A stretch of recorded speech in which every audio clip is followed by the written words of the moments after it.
vast plain of North India is the cockpit of the Indian Empire. Countless battles have been fought for the possession of this barren land, the gateway to the riches of the south. At Delhi, excessive cities have been built by conquering invaders. Each has fallen into disuse and decay. But there's an ancient legend in the Hindustan that the ninth city will endure and will rule forever. These cities of the early conquerors are now a huddle of impressive ruins. Not until the Emperor Babur swept down with the sword of Islam from the north did a foreign power become a force in Hindu India.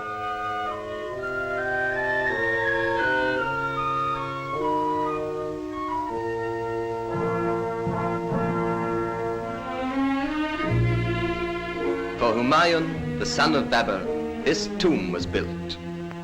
The graceful architecture of the last and richest of the Mughal empires exercised a fascination upon India which will never lose its hold. The great Akbar followed Humayun, and around the ruins of his predecessors, his many victories for Allah are celebrated in dome and arch and graceful column. Here in this column is at once the loot of one great battle and the monument of yet another, a sacred pillar of the purest iron, wrought by some strange and undiscoverable method which has preserved it from the rust of centuries. The Qutb Minar, the famous Tower of Victory, was begun by one and successively completed by the Mughal conquerors of Delhi. 238 feet of carved red sandstone.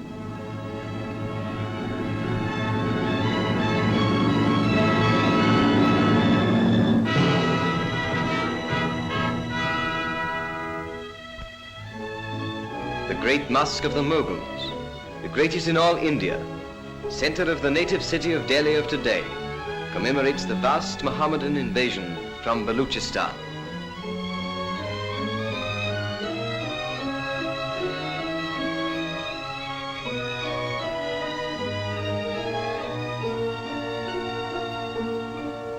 Long, shallow pools are laid out for the ritual washing of the face and hands, which every true Mohammedan must scrupulously perform before he is allowed to pray. In this great mosque and its forecourt, 20,000 people can assemble and give praise to Allah.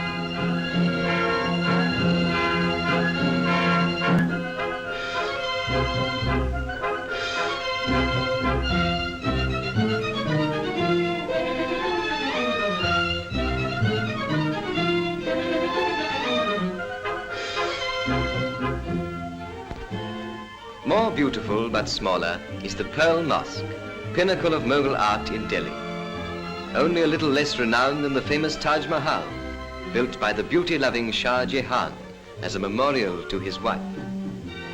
Pacified by the victorious wars of Akbar, Delhi and the Hindustan now entered upon the richest period of their ancient culture under Akbar's son, the royal Shah Jahan. The Delhi of that time, the era of the greatest Persian poets, became enchanted by the love of beauty for itself alone. The palace of Old Delhi was athrong with men and women of high caste. Such women as these adorned the palace gardens, the stamp of aristocracy upon their brows, the color of their robes ablaze against the dark green cypresses. Before it is put on, the Indian sari, the flowing robe of Indian women, is the most shapeless garment in the world. Each of them is nothing more than one straight length of silk, 10 yards long and some 2 or 3 feet wide. But interwoven with its threads of silver and gold, deep hemmed with solid precious metal, and fastened only on the right hip and on the left shoulder, it can be made to drape the figure in a manner to outmatch a Paris gown. The high caste Indian women wear upon their brows the blood-red mark or puja of the Brahmins.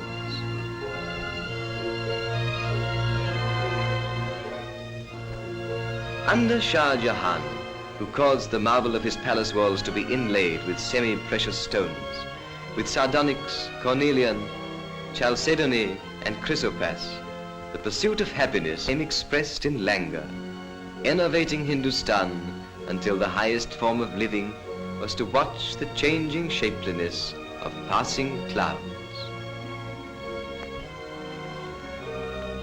But the ninth, enduring Delhi, had then yet to be erected.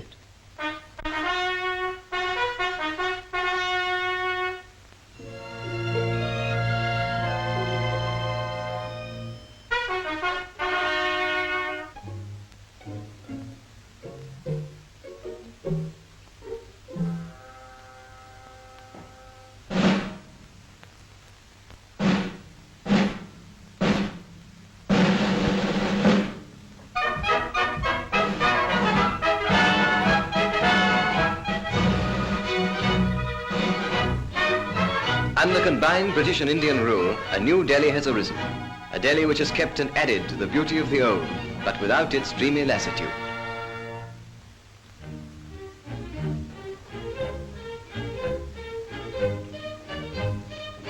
Connaught Place, the business centre of the modern Delhi, brings a new grace to the wilderness of northern India. The British, with their national love of lawns and flowers, have taught the Indians to lay out an entire with the beauty once confined to tombs and temples and to palace gardens.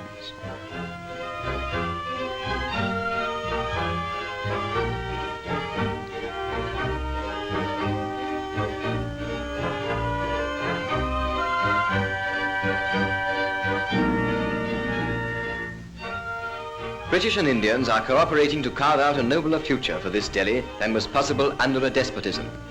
In this, the magnificent House of Assembly, British, Muslims and Hindus combine in governing. The spirit of the new and vital Delhi is externalized in a new style of architecture, deriving its inspiration not from one tradition but from two, molding the culture of two continents into a third. Where once water was a luxury and the profusion of it the prerogative of princes, there are giant fountains in the public squares.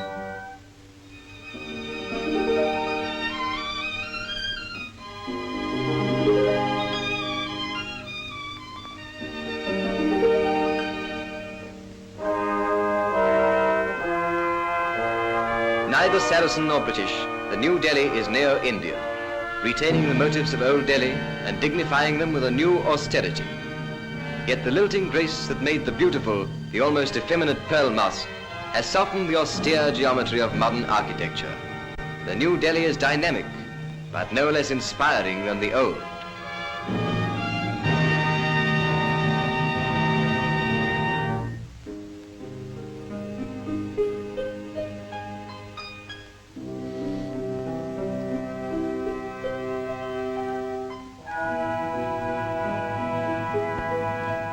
And where there was once only a burnt and acrid plain, there is a green and fertile land, laid out with a prophetic eye to the increasing future of the capital of India, the ninth, enduring city, which in the old legend of the Hindustan will stand and rule forever.